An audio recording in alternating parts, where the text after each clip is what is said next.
तो स्वागत है आप सभी का बिग बॉस के 50वें एपिसोड में। तो कल ही सलमान खान ने मृदुल की तारीफ की थी कि आप बढ़िया खेल रहे हैं, आपका गेम इंप्रूव हो रहा है और आप दिखने लगे हैं। लेकिन आज फिर से मृदुल को सलमान खान की डांट सुननी पड़ी। क्यों? क्योंकि टास्क के दौरान मृदुल ने थोड़ी गड़बड़ी कर दी। दरअसल टास्क ये हो रहा था कि आपको बताना है कि वो ऐसा कौन सा कंटेस्टेंट है जो दूसरे का फॉलोअर बनते हुए दिख रहा है, या आसान भाषा में कहें कि वो कंटेस्टेंट जो किसी और का चमचा बन चुका है। तो मृदुल को भी यही बताना था कि उनके हिसाब से घर में कौन किसका चमचा दिख रहा है। तो ये बताने की बजाय मृदुल ज्ञान देने लगे कि यार कितनी शर्म की बात है कि ऐसे टास्क हो रहे हैं जिसमें एक दोस्त अगर दूसरे दोस्त से कुछ पूछ ले तो वो उसका चमचा हो जाता है। मेरे हिसाब से बहुत गलत है। इतने में ही सलमान उनको रोक देते हैं कि भाई तुम रुक जाओ और जाओ जाके बैठो जाकर। तुमसे कंटेस्टेंट के बारे में राय पूछी थी, टास्क के बारे में नहीं। अभी बसीर ने आकर बताया कि आप गौरव के चमचे दिख रहे हैं, वैसे ही आपको बताना था कि कौन किसका चमचा आपके हिसाब से दिख रहा है। आपसे टास्क के ऊपर राय नहीं पूछी गई थी, आपको बस कंटेस्टेंट के बारे में बताना था। फिर क्या सलमान खान ने मृदुल को बिठा दिया और टास्क भी नहीं करवाया।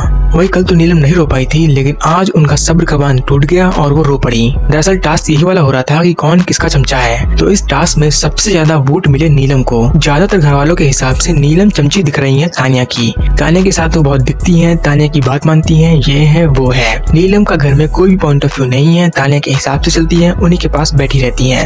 यही सब घर वाले कहते हैं तो नीलम को बहुत ही खराब लगता है और वो रो पड़ती है। फिर सभी लोग उनको समझाते हैं कि नीलम मत रो, ये बस टास्क है। जबकि तानिया ये कहती है कि रो मत यार, ऐसा इसीलिए हो रहा है क्योंकि तुम सबसे ज्यादा दिख रही हो। मतलब कुछ भी बोलेंगी यार, कुछ भी। अगर वो ज्यादा दिख रही होती तो मानती ये थोड़ी ना कहती कि तुम नहीं दिख रही हो, तानिया दिख रही है। कुछ भी बोलती रहती है और तानिया के इसी बिहेवियर के लिए उनको कोई भी नहीं बख्शता। आज भी जब जैमी लीवर और रवि गुप्ता आए थे तो उन्होंने भी तानिया को अपनी लैंग्वेज के हिसाब से रोस्ट कर दिया। जैमी ने कहा कि तानिया आपको बिस्किट खाने होते हैं तो आप लंदन जाती हैं, बकलावा खाना होता है तो आप दुबई जाती हैं, तो मुझे ये बताइए कि आपको इलाज करवाना होता है तो आप कहाँ जाती हैं। एक तरह से लोग ऐसे बोलते हैं जैसे इनको पता हो कि तानिया ने जो कुछ बोला वो सब फेक है। रवि गुप्ता तानिया से कहते भी हैं कि आपके बारे में बाहर बहुत सारी पॉजिटिव चीजें चल रही हैं, तो जब आप घर से बाहर जाइएगा तो इन चीजों पर ध्यान मत दीजिएगा। हालांकि वो बात अलग है कि वो इनडायरेक्टली नेगेटिव चीजों पर पर्दा डालकर उन्हें पॉजिटिव में बता रहे थे। वहीं जब रवि गुप्ता स्टेज पर आए तो उन्होंने सलमान खान से कहा कि मैं आपके सामने आने से डर रहा था क्योंकि मेरा चेहरा अरिजीत सिंह से काफी मैच करता है। तो सलमान खान पहले तो हंसते हैं, फिर बताते हैं कि उनकी मिसअंडरस्टैंडिंग हो गई थी अरिजीत सिंह के साथ और वो भी सलमान की साइड से। लेकिन अब सब कुछ सही है, अरिजीत सलमान के लिए गाने भी लिखते हैं और काफी फिल्मों में लिखे भी हैं। वही मालती पता नहीं खुद को क्या समझती हैं जो इतना ज्यादा एटीट्यूड में रहती हैं।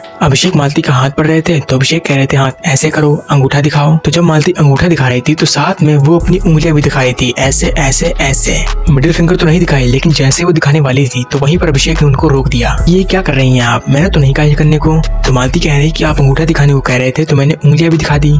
तो अभिषेक ने कहा कि जब मैंने कहा ही नहीं तो वो चीज क्यों कर रही हैं? मुझे पता है कि आप क्या करने की कोशिश कर रही थी जो कि सही नहीं है। मालती को लग रहा था कि वो सलमान खान के सामने अभिषेक को मिडिल फिंगर दिखा लेंगे, लेकिन वो शायद भूल गई कि अगर वो स्मार्ट है तो अभिषेक उनसे 10 टाइम्स स्मार्ट है और खासकर ऐसी चीजों को तो अभिषेक आसानी से पकड़ लेते हैं। तो अभिषेक को वहाँ पर गुस्सा तो आ जाता है, लेकिन वहाँ पर सीन कोई क्रिएट नहीं होता। वो बस उनका हाथ रीड करके चले जाते हैं और कह देते हैं कि आपका सफर इस घर में बहुत ही छोटा होने वाला है। वही ज़ीशान कादरी घर से बेघर हो चुके हैं, उनका एलिमिनेशन हो गया है। उम्मीद तो किसी को नहीं थी कि ज़ीशान कादरी घर से बेघर होंगे, क्यों? क्योंकि उनसे भी कमजोर कंटेस्टेंट घर के अंदर है। और वो कौन है? अशनूर भी है, नीलम भी है और जहाँ तक मृदुल भी है। लेकिन इन तीनों को सेव कर लिया गया और ज़ीशान को इविक्ट कर दिया गया।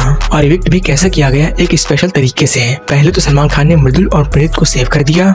उसके बाद अशनूर, बसीर, नीलम, ज़ीशान इन चारों से कहा कि आप इस बोर्ड पर आकर खड़े हो जाइए और जिस भी कंटेस्टेंट के लास्ट में रेड लाइट होगी वो हो जाएगा घर से बेघर। तो पहले बसीर के आखिरी में चलता है ग्रीन लाइन, जिससे वो सेफ हो जाते हैं। इसके बाद लास्ट में ग्रीन लाइन आती है नीलम के में, तो वो हो जाती हैं सेफ। और फिर एंड में आता है अशनूर का नंबर, उनके लास्ट में आता है ग्रीन नंबर और वो भी सेफ हो जाती हैं। और ज़ीशान के लास्ट में आ जाता है रेड, जिसके बाद वो हो जाते हैं एविक्ट। अमाल कह तो रहे थे कि वो ज़ीशान को भाई मानते हैं, लेकिन जब ज़ीशान गए तो अमाल के चेहरे से एक आंसू तक नहीं निकला। और आंसू आए किसके? तानिया, नीलम और शहबाज के। तानिया तो काफी रो रही थी। तानिया कहती है अमाल से वो होते थे तो थोड़ा सेफ लगता था, अब पता नहीं हमारे लिए स्टैंड कौन लेगा। मतलब क्या है, अब ज़ीशान चले गई हैं तो आपके यहाँ पर अनसेफ हैं। कुछ भी बोलती है यार। तो फिलहाल इस एपिसोड में इतना ही, मिलते हैं आपसे अगले एपिसोड में। तब तक के लिए आप देखते रहिए बिग बॉस सीजन 19।